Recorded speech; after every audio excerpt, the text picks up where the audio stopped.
To accept the challenge of the unknown, in spite of all fears, is courage. The fears are there, but if you go on accepting the challenge again and again, slowly, slowly, those fears disappear. The experience of the joy that the unknown brings, the great ecstasy that starts happening with the unknown, makes you strong enough, gives you a certain integrity, makes your intelligence sharp. For the first time, you start feeling that life is not just a boredom, but an adventure. Then slowly, slowly, fears disappear. Then you're always seeking and searching for some adventure. Have a good day. Cheers.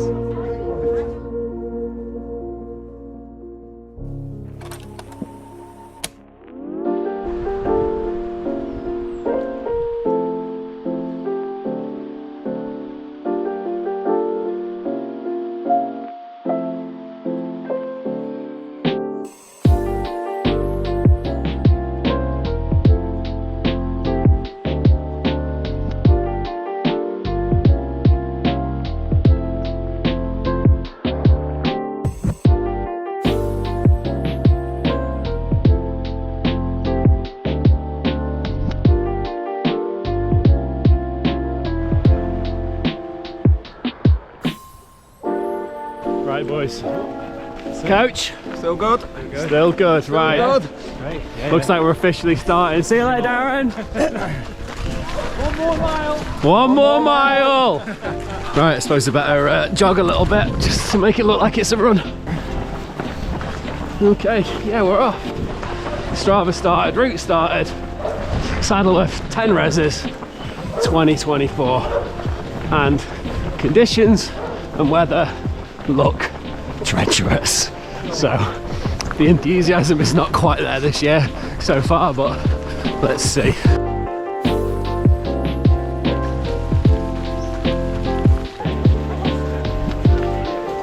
So we're about 500 metres in, we're all having a really good whinge, and I've just bumped into More Miles Moody, and he wants to ask me a few questions, so here we go. So, Lee, Yeah. tell us, why are you not feeling it today? Come on, you're the legend, you're the man, you're the video photographer, you're the social media. This is the talk that I need. Keep going, keep going, keep going. You're the influencer, Lee. The man, If you the can't do it, legend. no one can. Sponsored athlete, mate, sponsored athlete.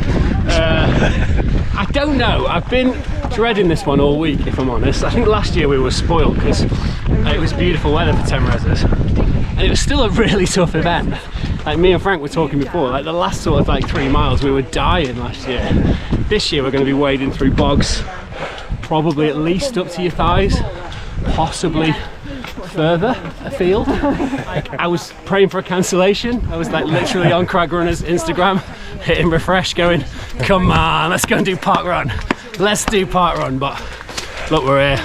We're going up in the hills, so there you go. It's just a race. We'll get to the finish line. If I can get to the finish line with both shoes on my feet, we're calling that an achievement for today. He's a drama queen, isn't he?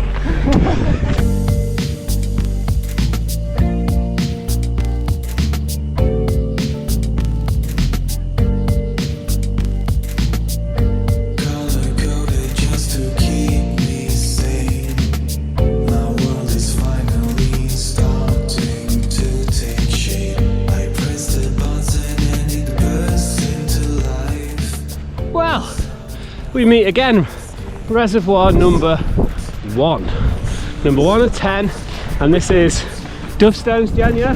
Number 1, and we're on Duffstones. So we are going to try and actually make sure we capture all the reservoirs this year, because I made a balls of it last year. And we're going to even try and name them, but that's not gone so well so far. Luckily Jen remembered this was Duffstones. So poodle on to Reservoir 2.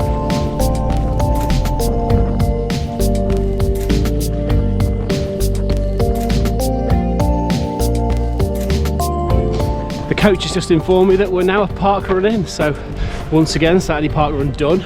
And that means there's just 1 more mile to go. One more mile to go. 1 more mile to go, Darren. Okay, right, let's go and find res 2. So, gentlemen, we are at res number 2. Okay. Yeoman Hay, Reza. Yeoman Hay, Reza, the coach has just reliably informed me. So, there we go. 2 reses found, 2 reses named. Let's see how it goes later. I suppose we should poop away.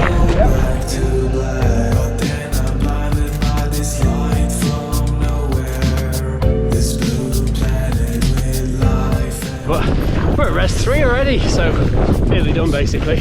Frank, any ideas what it's called? Not a clue. Not a clue. What's this res called, do you know? Greenfields. Greenfields, see? There we go, Greenfields. Res number 3, and we've named number 3.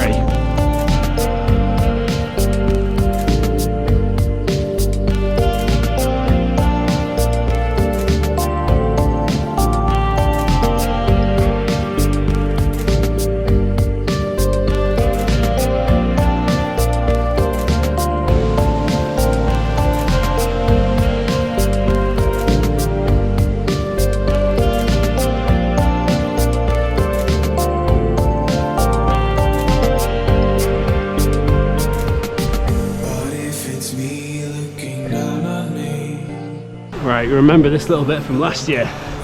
This is the scramble. Okay, let's go. Bit of added snow, just for added jeopardy.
Just for the record, first of the runners just passed us. They started an hour after, and so they started at 9, we started at 8.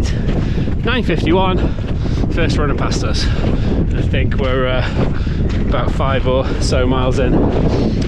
Well done, very, very impressive. Here we go, number 2 runner.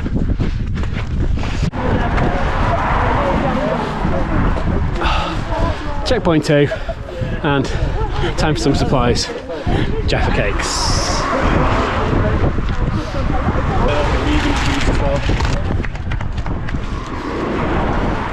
Okay, we're not hanging around today. Not until the whiskey checkpoint at least. It's too cold to be stood at the top of the moors. So we're gonna poodle on in the snow and have some crisps. Check in a bit.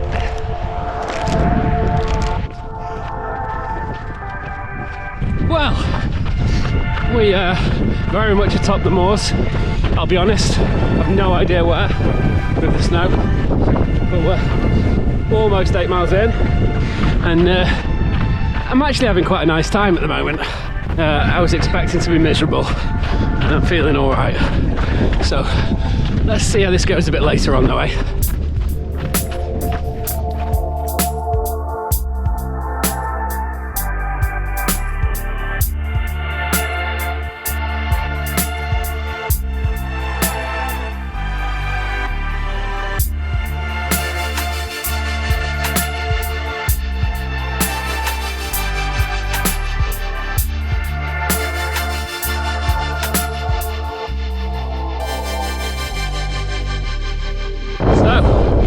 Res number 4, I think, not that you can tell.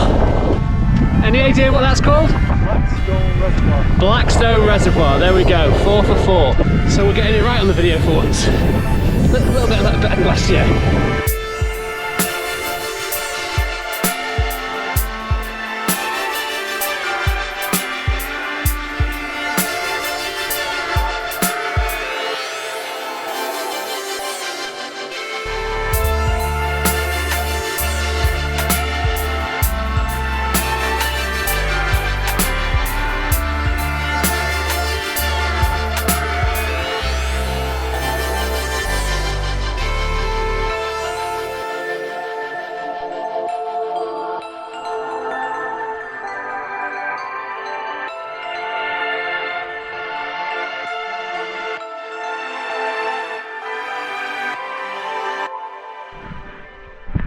Right, sit rep. Things have changed slightly, it's fair to say. Yeah, from that little moment where we were putting them along very nicely for about 6 or 7k, all feeling pretty happy with how things are going. It changed going into the last checkpoint, it has to be said. It was like sideways sleet, slushy, icy, yeah, just really struggling. Yeah, got to the aid station, and Frank and Ernie have called it a day, and I've got to say I was very close to joining them. The only thing that stopped me, I think, was on the top of a hill. It was freezing. We were probably going to wait there for an hour for anyone to come and get us, so I chose to poodle on, and actually getting moving was the right thing to do, because I'm feeling a bit better now. But yeah, this is tough. How's Hendrik? I think the checkpoint was real low. Yeah. And also I think the location was tricky because it was sort of like in an empty space. Yeah, it's really exposed, wasn't it? Cold. Yeah. And that felt like really, really tough. But I think after we got going again, we get warm again. And now it's, I mean, it's tough, but now it feels doable again, I'd say. Yeah. The checkpoint was really tricky. Yeah, I totally agree with that. I was at a proper low at the checkpoint, but yeah, some movement, some blood flow. Don't know how much filming we're going to do for the rest of this. Don't know whether we're going to make the end of this, but we're pootling on for the time being.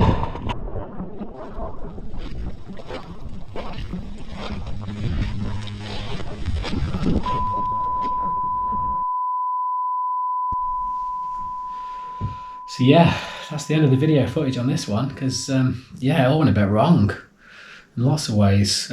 First of all, lost the GoPro, so yeah, just popped out of my running vest, didn't notice, and found its way into the puddles and peat atop the moors.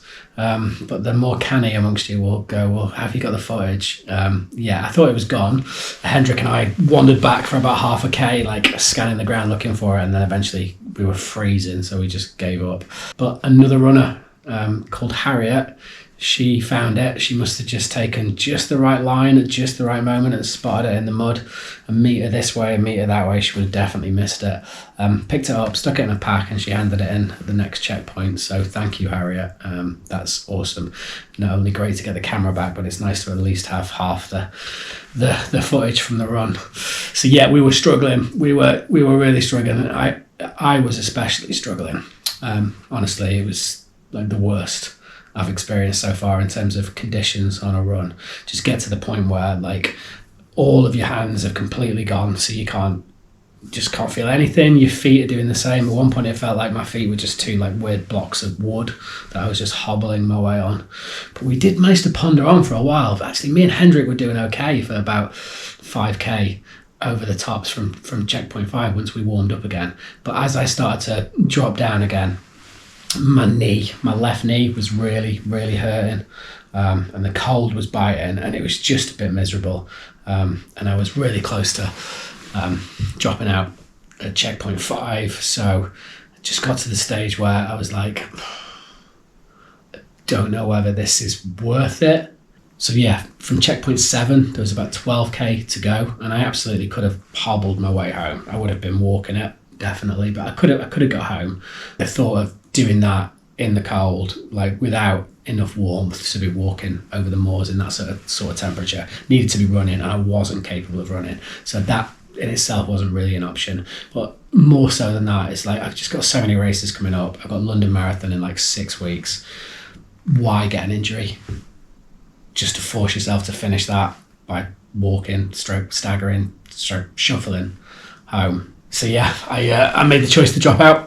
And it was a good place to drop out. They were all really lovely. It was the whiskey checkpoint, which is a crag runner tradition. So got myself a little drink to warm myself up, and then an amazing guy called Alan came and picked me up, took me back to the clubhouse, and we just hung out there until Hendrik, like a hero, about 3 hours later managed to make his way through the snow, the slush, the hills, the ice and everything else, and got back, and he completed it. So good on him. Nice work, Hendrik. That was pretty awesome effort. But for me, yeah, first proper DNF. Calderdale Hike was a technical disqualification, but we still finished the event. So this is the first one where I've actually dropped out. And it felt weird. Definitely felt like a strange thing to do and was against my instincts. I normally just want to like power on no matter what, even if it means crawling across the line. But this one was all right. It just felt sensible. There's other things coming up, like 10 reses is a brilliant event, but I've done it last year. I'd completed it last year, so I wasn't too worried about that. So yeah, just moving the focus on now to London Marathon, and then lots of other things like Man vs Horse, and there's the 3 Peaks in September, which I'm going to talk about properly on another video, because that's the big scary one that I'm doing this year. So yeah, thanks to the boys for sticking with me like they did. Thanks to Hendrik as well for looking out for me on top of the hills, and thanks to Darren and the team at Crag Runner for another amazing event. No thank you to the Elements, because that was horrible. I'll see you in the next one. Thanks for watching.